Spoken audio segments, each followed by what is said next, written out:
About a year ago, we switched to a top-load agitator washing machine after 20 plus years of owning front loaders. We noticed right away that the lint trap quickly filled up and needed to be replaced monthly. We replaced the lint traps once every 3 months when we had our front loaders. After some research, I learned why this is, and Keith at Appliance Factory and Mattress Kingdom explained it best. I'll leave a link to that video in the description below.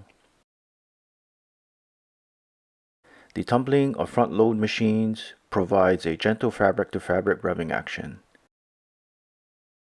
And the old school agitator screw motion results in a more aggressive fabric-to-fabric rubbing action that releases more lint fibers.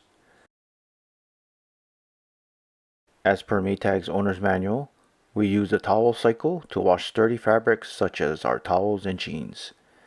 This cycle provides an aggressive washing action for heavily soiled items. The normal cycle is used for normally soiled mixed fabrics.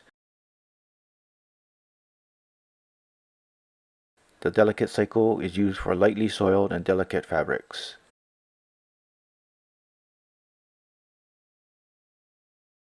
Maytag recommends using mesh garment bags to protect your delicate items from gathering lint and from the aggressive rubbing action.